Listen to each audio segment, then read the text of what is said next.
Marx's contribution to philosophy is one of the most important achievements of the 19th century. And what's important about it is the fact that he's attempting to do what may well be impossible.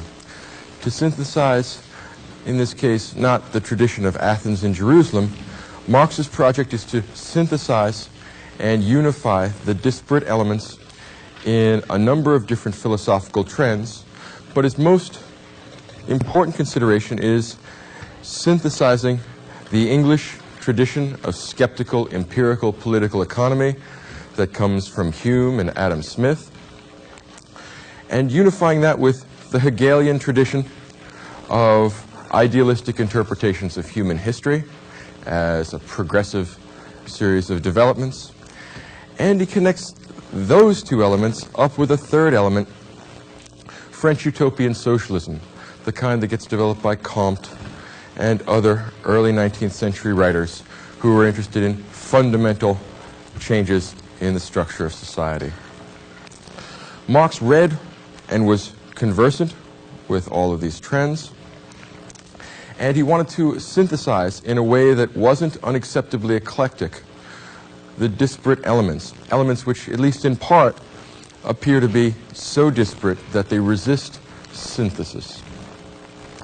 In the first place, Marx makes borrowings from English political economy.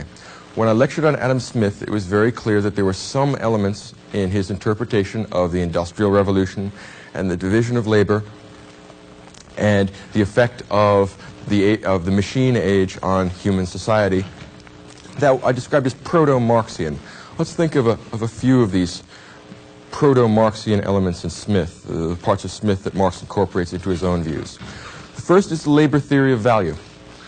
Smith, of course, borrowed the labor theory of value from Locke, but the labor theory of value, the idea that the value of a commodity is directly related to the amount of work that goes into acquiring that commodity, is a fundamental borrowing that Marx makes from the English tradition of political economy. You find the labor theory of value in both Smith and in Locke. And Marx thinks that it's a good idea, it's a sensible way of interpreting the nature of value, because it is essentially naturalistic in its orientation. What Marx likes about the English political tradition is it is very this-worldly. It tries to avoid metaphysical formulations. It tries to steer clear of mysticism. It tries to eliminate mythology from their interpretation of both science and society. Marx likes that hard-headed, essentially realistic, skeptical element that you find in Adam Smith. In addition to that, Marx borrows from Adam Smith the idea that the division of labor divides society into antagonistic social classes. I talked at some length in the lecture on Smith about the consequences of the division of labor. One of them being, or perhaps the most important of the consequences of the division of labor, is the fact that society fractures along lines of economic status. The fractures between those who own the means of production, what Adam Smith calls the masters or the employers, and the wage laborers, the people who are employed by these masters. They have different interests in society, and Smith recognized that fact, saw that the potential for social tension was there. Marx incorporates that idea into his theory of historical development. He thinks it's one of the great contributions that Smith made, in addition to the fact that Smith developed the theory of the division of labor and its significance for society. So there's a clear borrowing from English political economy, and not just from Adam Smith. One of the things that Marx borrows from the English intellectual tradition is the naturalism, the naturalistic orientation that we find in someone like Hume. Hume doesn't like metaphysics, doesn't like to drift off into airy abstractions, which is so characteristic of, for example, of some parts of the French and almost all of the German Enlightenment. Marx says this world, a naturalistic approach to ontology, is the basic orientation he wants to take. So all of that gets borrowed from Adam Smith and from the English political and intellectual tradition as a whole. He borrows from French utopian socialists the idea that a radical change in society is both possible and necessary. That society is developed to the point where it is practically possible to institute fundamental social change based upon a prearranged plan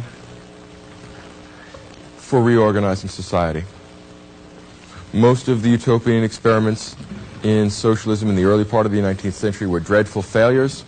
Marx believes that these were failures not because the idea itself is absurd, the idea of a fundamental and immediate restructuring of society. Marx thinks that they failed because they lacked what Marx can offer them, a scientific theory of history. Professor Staloff, in the last lecture, made clear the scientific elements in Marx's theory of history.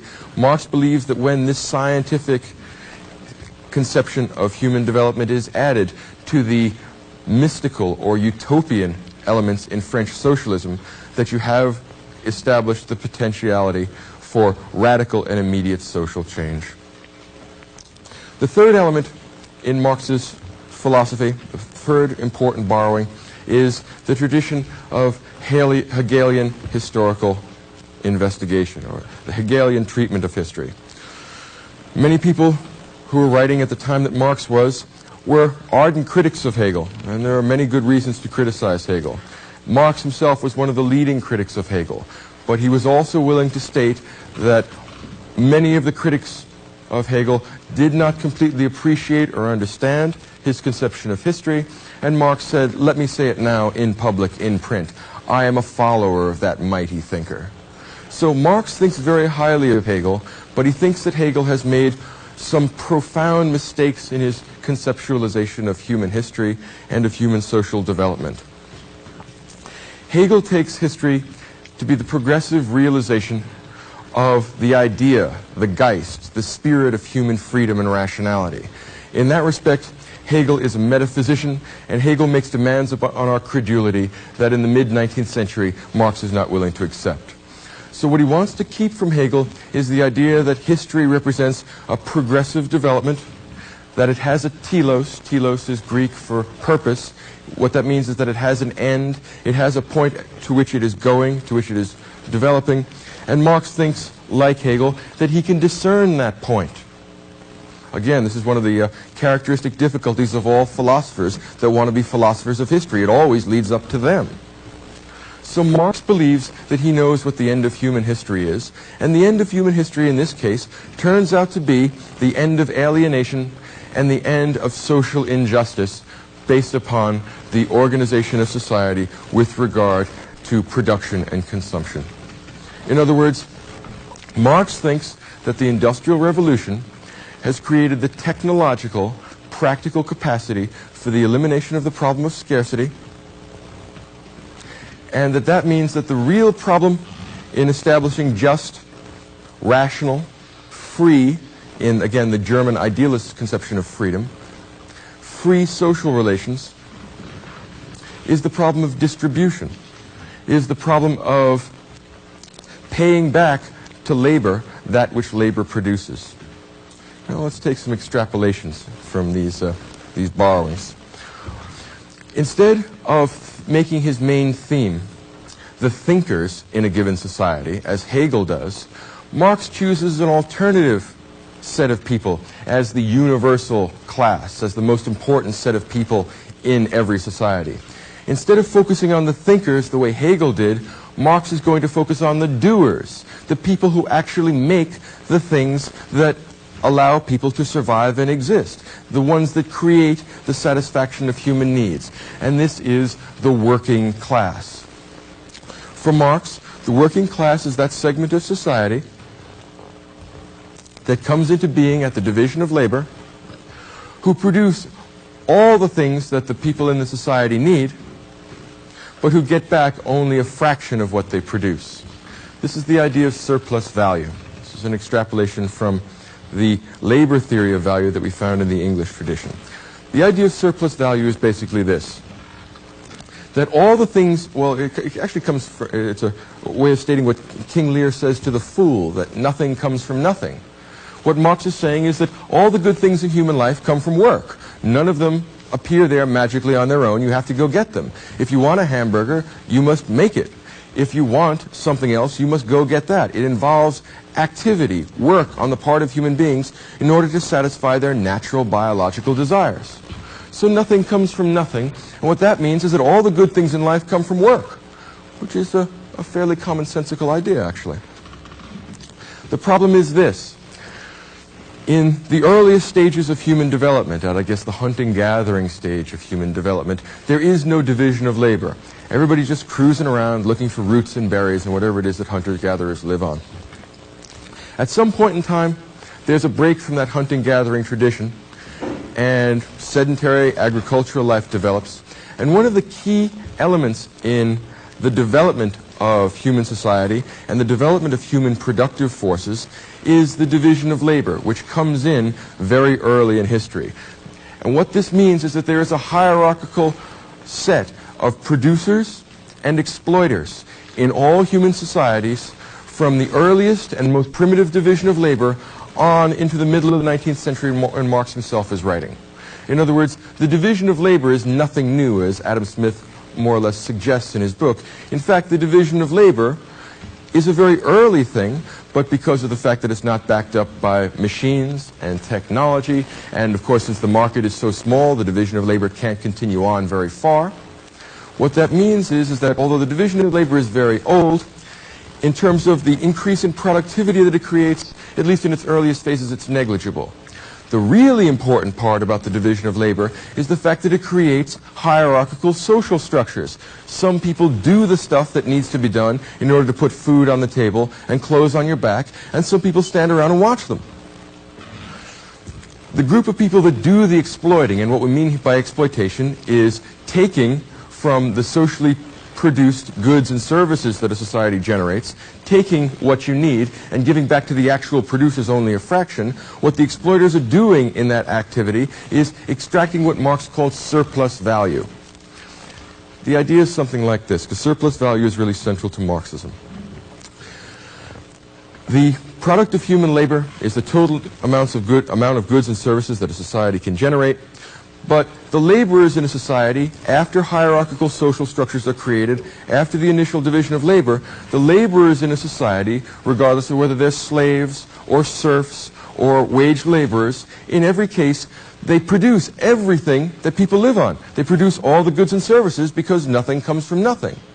And at the same time, social relations are established, hierarchical social relations, in fact, that prevent the laborers from getting back everything that they produce. In other words, they produce 100% of the stuff that we have, and they get back something less than 100%. The spread, or the gap, between what labor gets back of its product and the total amount that they produce is called surplus value. The ruling class of every epoch skims off the cream of society's productivity and keeps it for itself, without actually contributing anything to that productivity. They sit around and watch the slaves work. So the idea then is that hierarchical social relations, relations in this case of oppression, are built into every human society that has the division of labor, which is to say that oppression is a concomitant of the division of labor insofar as it allows the extraction of surplus value. What Marx wants to know, his primary concern then, is what is the fate of industrial society now that we are in the machine age, in the age which creates a new and unprecedentedly productive set of social relations. What sort of political or social hierarchy will be generated from that? And in addition to that, how should we think about this? Is it possible to improve the human condition so that we can eliminate the exploitation of one set of human beings by another? And what Marx wants to do, what he sees as the end of history, is the end of the exploitation of one human being by another. He thinks that human beings should pull together in a sort of common effort to exploit exclusively nature to satisfy their desires. And what Marx means by oppression, or the technical term is hegemony, domination, what he means by oppression is the extraction of surplus value by a ruling group that doesn't actually produce anything. He believes that in every epoch, the class that rules the society is in fact a parasitic group of people who live off the real doers. And they exploit these people in order to satisfy their own desires, and not only that, In every case, the ruling ideas of an epoch, here we hear echoes of Hegel and the idea of the Geist. In every age, the ruling ideas of each dominant class are, in fact, those ideas which reinforce the social relations which allow this kind of exploitation to continue. So it should come as no surprise, for example, in the ancient world, when the dominant social relation of exploitation is the relationship between master and slave, that someone like Aristotle believes that there are some people are natural masters and some people are natural slaves.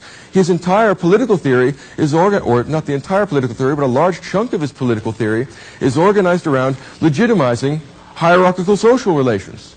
And remarkably enough, he comes from a society that's dominated by hierarchical social relations, and remarkably enough, he benefits from these hierarchical social relations. So in other words, Marx thinks that there's an element of heteronomy. There's an element of passion which distorts people's thinking in favor of legitimizing social relations that benefit them. And that the entire history of human consciousness has been a gradual movement from one conception of a right political order and a right morality to another conception of political order and morality, and that these changes are not arbitrary or not chaotic, and they do not come from some metaphysical Geist. They come from a change in the mode of production. What he means by a mode of production is the characteristic way of producing things, and as a concomitant of that, there is a characteristic way of extracting surplus value. In the ancient world, the mode of production was called slavery, and the societies were divided into the free and the enslaved, masters and slaves. And amazingly enough, in the political theory of the ancients, slavery is taken to be basic and a fine institution. It turns out that that's in the interest of those who created the intellectual activity of the ancient world. And what Marx is saying is that that's a distortion, that is ideology in the pejorative sense of the term, that these people are alienated. What we mean by alienation is necessarily false consciousness in defense of class interests, in defense of the interests of the people that have a parasitic relationship to the real workers. In the ancient world, Aristotle tells us that slavery is natural and we should anticipate it in any well-regulated social order. When we come to the Middle Ages, if we look at someone like Thomas Aquinas, we'll find that there's a divine sanction, a divine support for the monarchs of the Middle Ages. God creates some, not for all of them, but for at least the righteous monarchs, there is in fact divine sanction. There are some monarchs that breaks God's law. We can make exceptions for that. But generally speaking, political order is legitimized in the Middle Ages by referring to the will of God and by saying that aristocrats are aristocrats because God wants them to be. Why else would he have made them aristocrats? The king is the king because, well, the king rules by God's dispensation. The serfs, in fact, almost everybody else, are serfs because that's the way God organized the world. Aquinas, in other words, in his political theory, is legitimizing the particular exploitive social relations characteristic of the society he just happens to be living in. Marx says that this is no accident, that the ruling elite in every society is never going to support and encourage and make possible the extension and elaboration of political theories and moral theories, social theories, that undermine the organization of society which benefits them. What that means is we have a sort of feedback loop here between the economy and culture. There's a connection of heteronomy, of self-interest, not again on the basis of individuals, although that sometimes is the case, but we go back to the German idea of the collective subject. For Marx, the collective subject are social classes. The bourgeoisie has an interest. The slaves have an interest. The serfs have an interest. They form a sort of collective subject. So the history of economic development, the movement from slave labor to serfdom, the movement from serfdom to wage labor, carries with it changes in the productive forces of society, and as a necessary concomitant of that, changes in the structure of society, and as a necessary concomitant of that, changes in the way in which societies are legitimized.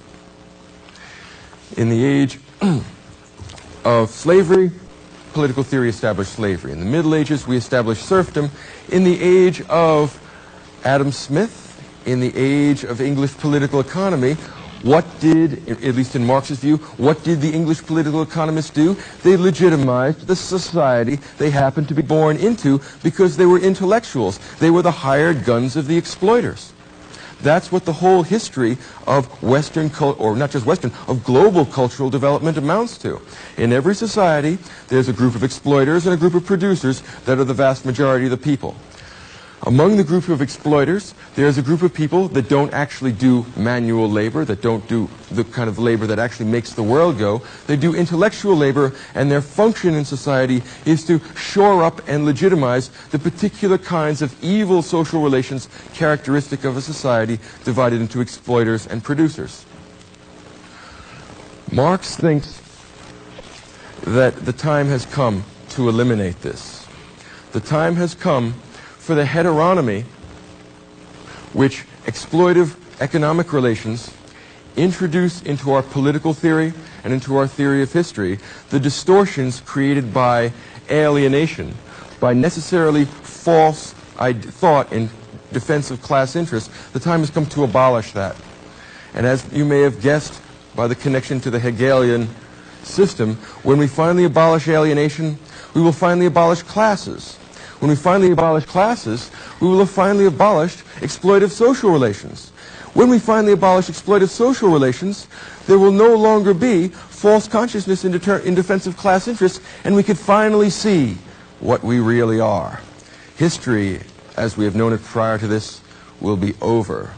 We can begin the truly human epoch in human life when there is no longer false consciousness in defense of class interests. Alienation will be gone because the whole human family will understand that they are part of the same species, that they have one interest, the human interest, and that the alleged interest of one segment of society as opposed to that of another is in fact an illusion created by the education that we got growing up in a society divided into hierarchical producers and exploiters who necessarily have false consciousness in defense of an evil society.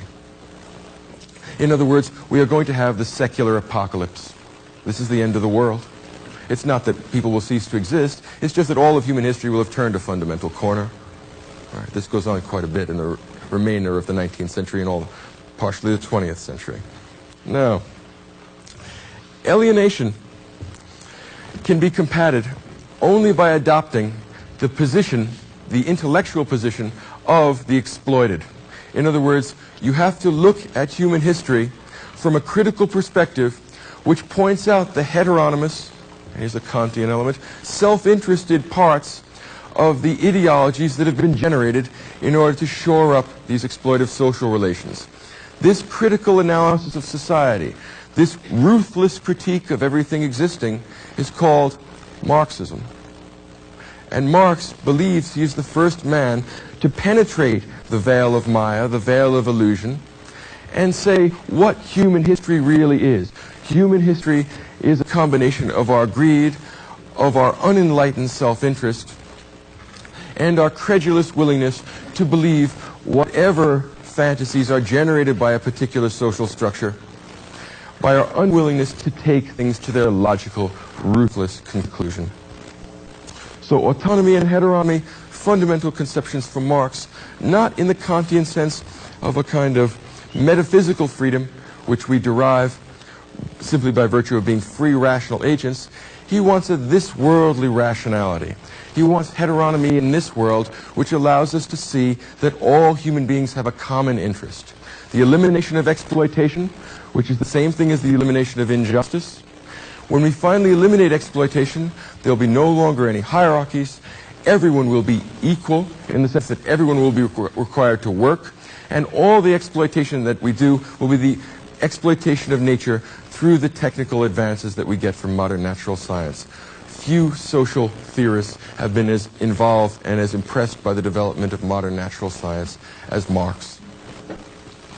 So Marx is, in fact, an unlikely combination of disparate intellectual traditions. This idea of alienation, this necessarily false consciousness in defense of class interests, is probably his greatest contribution to philosophy because it gives us the possibility of an overall critique in a somewhat more rigorous and tough-minded way than Hegel offered us when we looked at the history of Western philosophy. Marx says, look beneath the surface. This isn't God's plan working out its way in history. This is just the human condition and human nature operating under certain contingent circumstances.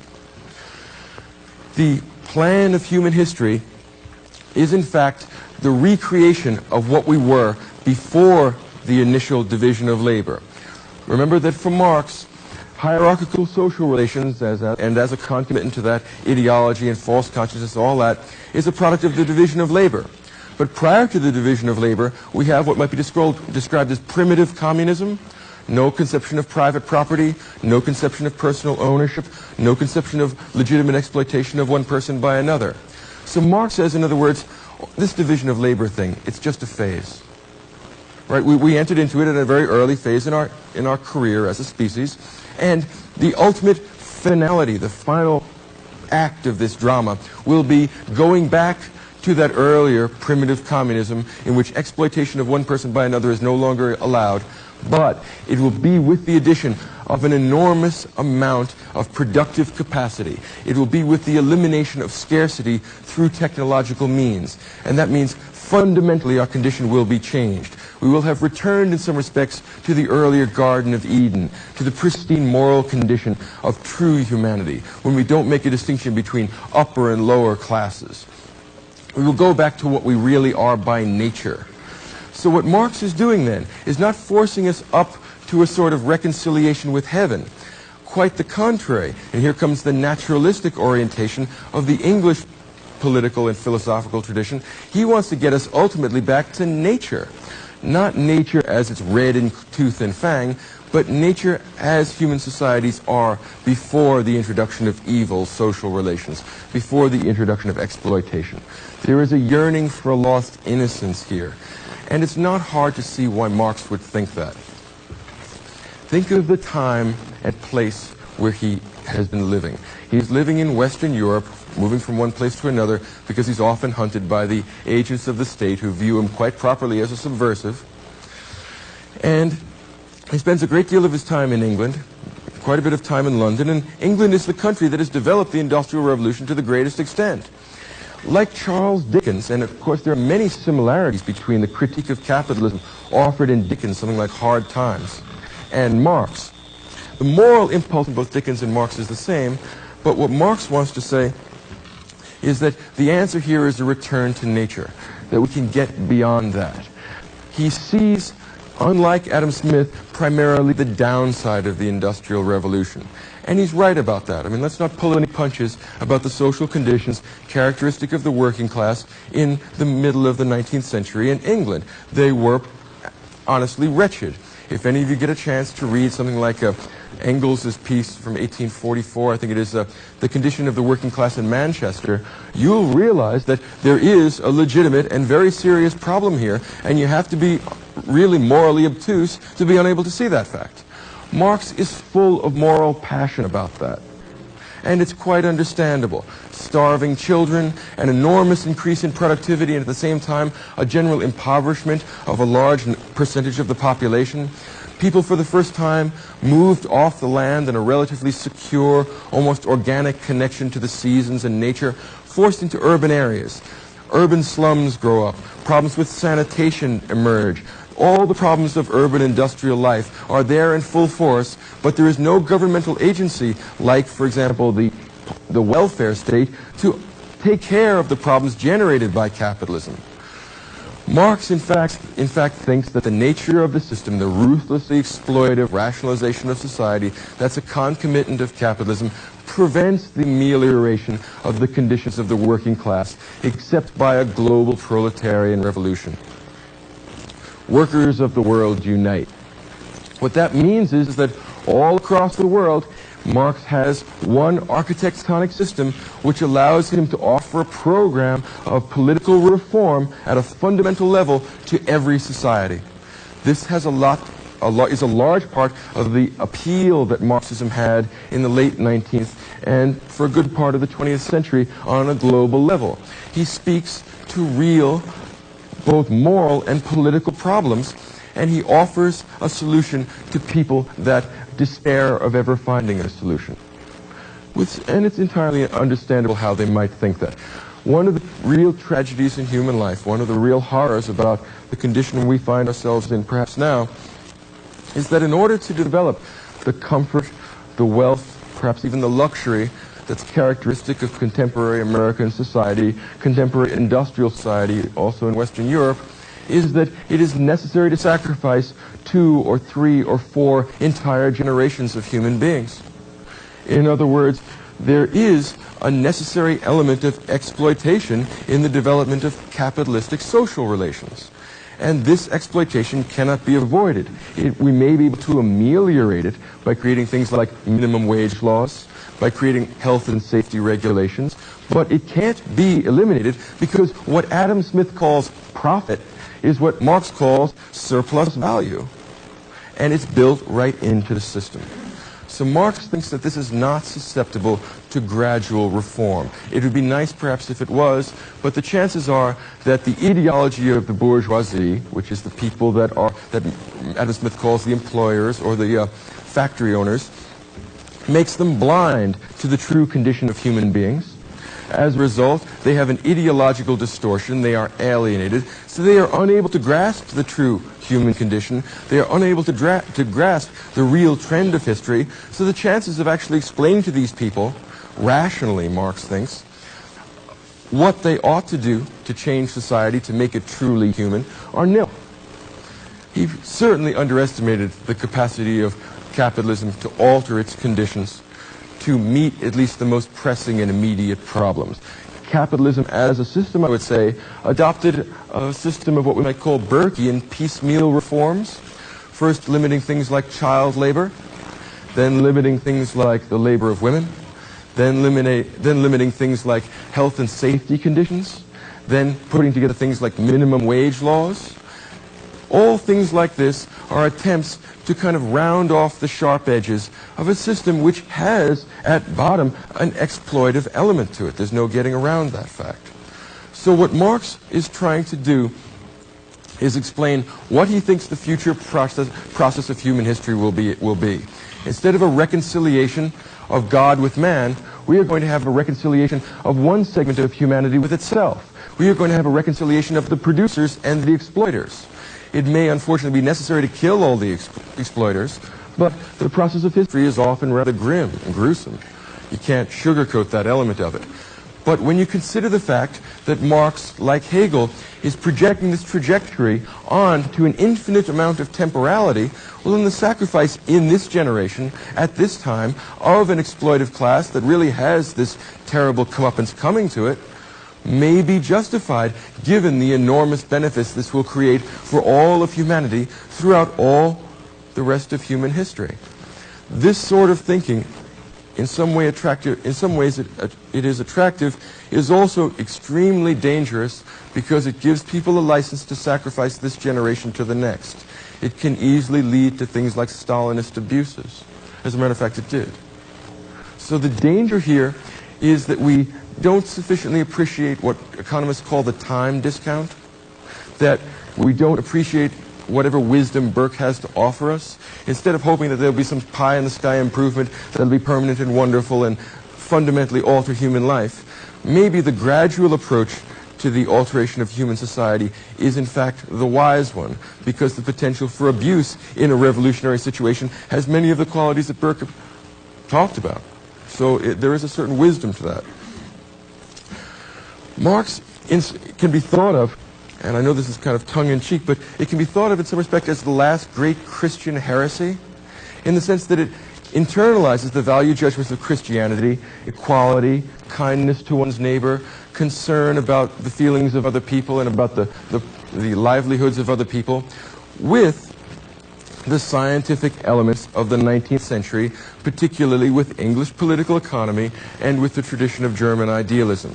So although it's kind of facetious because Marx is such a rigorously atheistic thinker, Marx of course thinks that ideas like God, our alienation, our ideology, are the product of a group of people that are trying to legitimize unjust social relations.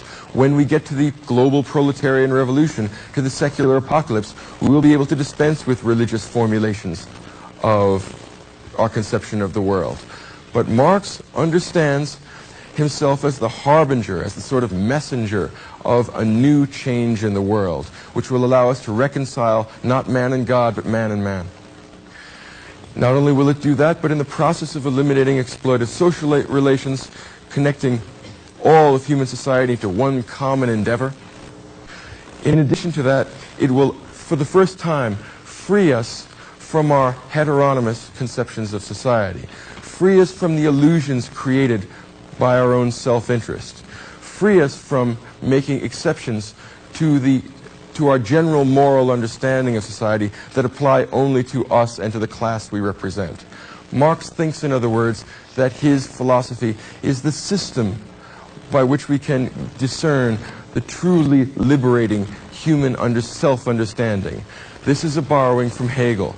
Marx is essentially talking about the gradual development of human self-understanding, of human self-consciousness.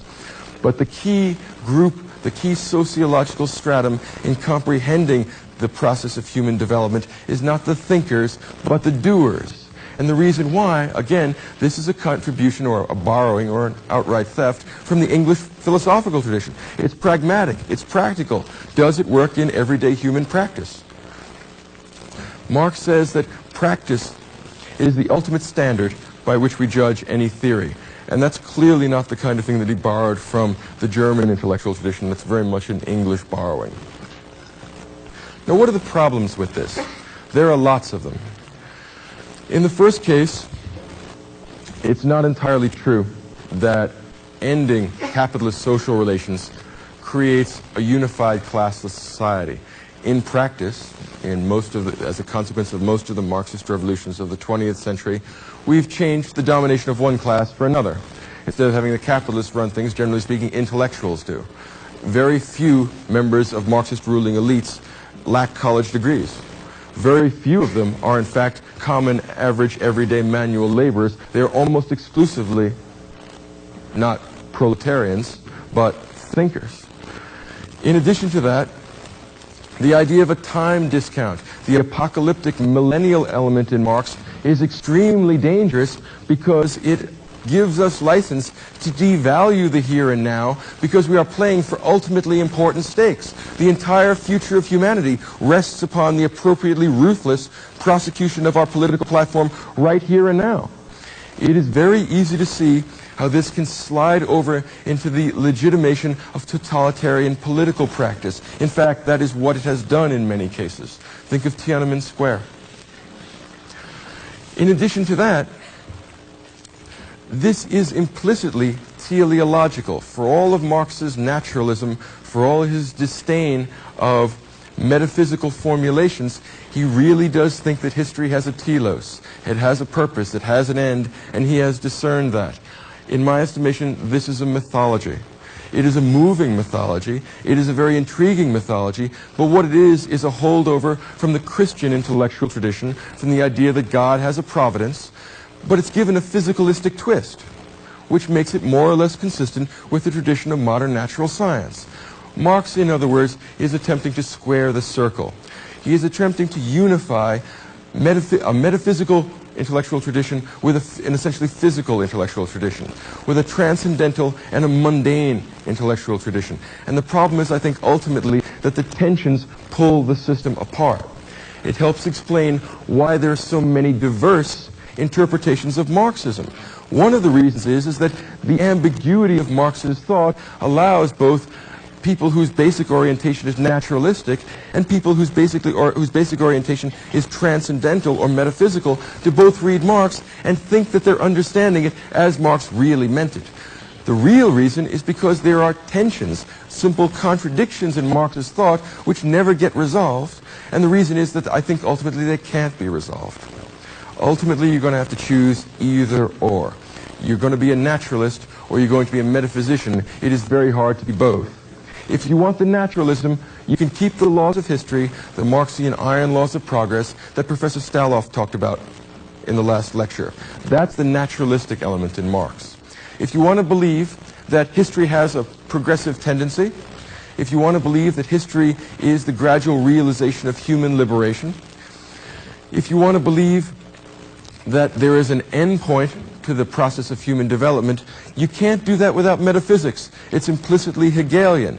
And you can't jibe that idea unless you essentially believe that there is a plan either intrinsic to nature or in the mind of God or intrinsic to human nature or intrinsic somewhere that can be discerned that has some very queer ontological differences from a natural entity. I think, in other words, we have the ghost of metaphysics rattling its chains back there somewhere. That's why, for example, it's possible to create in this century things like liberation theology, a combination of Christianity and Marxism. If you adopt the naturalistic reading of Marx, nothing could be more implausible than liberation theology. It's totally incoherent. On the other hand, if you adopt the quasi-Hegelian, idealist, metaphysical reading of Marx, what could make more sense? We're really getting in touch with the Geist. We're really moving on to the point where everyone will be nice to each other. We're going back to the Garden of Eden. We are redeeming ourselves. History becomes the story of salvation. And I've heard this before. It's in the Bible. All right, so liberation theology, as well as alternatives to that sort of formulation of Marxism, the positivistic formulation of Marxism, characteristic of some Marxist interpreters like Plekhanov, or recently G.A. Cohen wrote a book which has a very positivistic slant on Marxism. All of these takes on Marxism manage to do what they do by doing their best to shelve or to send away the metaphysical stuff, by reducing the talk about freedom and alienation to the early Marx. The really interesting Marx for these guys is the Marx that wrote Capital in the Grundrisse, the hard, linear, deterministic Marx. The tensions between freedom and necessity, between determination and autonomy, never really get resolved in Marx. And the reason is that he touches upon the Kantian antinomies of pure reason, and he wants to have it both ways. That's what makes it moving, that's what makes it possible, that's what makes it popular, and that's also what makes it incoherent. When you get down to bedrock, he wants to do contradictory things. That's both the strong and the weak point. It appeals to a lot of people, makes it accessible and practical as a revolutionary theory. The difficulty with it is that when you work out the implications of it, you can't make it all jive. You can have this part, you can have that part, but you can't make both parts work.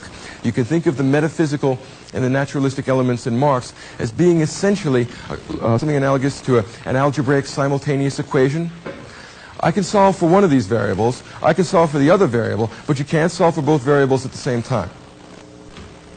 And Marx kind of papered over these problems, made gestures at saying that someday we'll solve these problems, or I kind of have solved these two variables, and here's where it comes in. But he never completely satisfactorily does that. The reason why is I think it's impossible. Now, I think it would be not entirely fair to finish with an elimination or a criticism of Marx, an elimination of Marxian philosophy. In practice, Marx has taken a thorough enough beating in the last 10 or 12 years or so, so it's kind of superfluous. I would say that Marx is one of the great social theorists of the 19th century, first of all, and that's to be said in his favor, because the 19th century was a great time for social theory. In addition to being one of the great social theorists of the 19th century, he is, almost by indirection, the source of many of the progressive and I think morally praiseworthy changes in contemporary advanced capitalist society. Unless there existed critics on the left who saw and who were morally sensitive to the problems generated by the division of labor, it seems to me that we would have had something like this strictly classical treatment of capitalism, and many people would have suffered needless and horrific hardships as a consequence. In other words, the development of the welfare state is homage to Marx. And I think that no sensible person wants to get rid of it. Certainly no presidential candidate wants to get rid of Social Security. And this is a way of saying that Marx was at least partially right. If he exceeded his evidence, if he is occasionally incoherent, take that with a grain of salt. He has added to the vocabulary of our political discourse and the shape, the actual form in which we put together problems of public policy. And that's the kind of contribution that will not die with the particular, to totalitarian political systems that have been connected with it. And that's the advantage to knowing something about Marx. You get to understand the origins of contemporary public policy and discussions about public affairs.